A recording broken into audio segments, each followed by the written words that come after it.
আসন পুনর্বিন্যাসের প্রতিবাদে ফরিদপুর ৪ আসনের ভাঙায় সর্বদলীয় সংগ্রাম পরিষদের অবরোধে পরিস্থিতির অবনতি হয়েছে।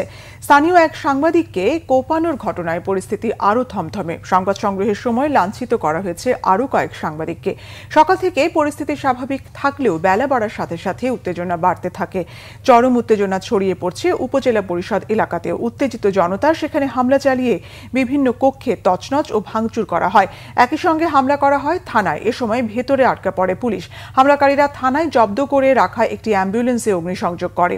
তবে আধ ঘন্টারও কম সময় এই তাণ্ডব চালানোর পর হামলাকারীরা পালিয়ে যায়। এর আগে বেলা 11টার দিকে ভাঙার আলগিতে হঠাৎই বিক্ষোভ শুরু হয়। একদল আন্দোলনকারী মহাসড়কে অবস্থান নিয়ে যানবাহন চলাচল বন্ধ করে দেয়। এতে ফরিদপুর বরিশাল মহাসড়কে যান চলাচল বন্ধ হয়ে যায়।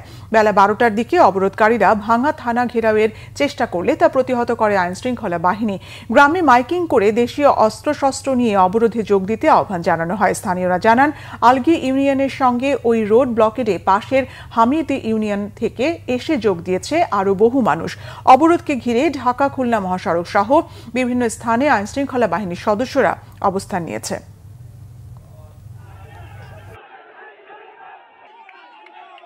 এটা আমরা বুঝি নাই। আমরা এখানে খুব সুস্থভাবে সবাই ছিলাম।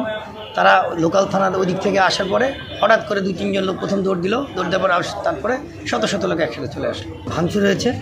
আর এখানে আমাদের একটা আলামত ছিল প্রাইভেট, এই আলামতটা পুড়িয়েছে, সামনে একটা গাড়ি পুড়িয়েছে। আর আমার অফিস রুমের অনেক ল্যাপটপ, কম্পিউটার, তারপরে টিভি আপনারা দেখলেন। ভিতরে কোথাও বাদ নাই, যেমন কোথাও বাদ নাই যে তারা ভাঙেনি।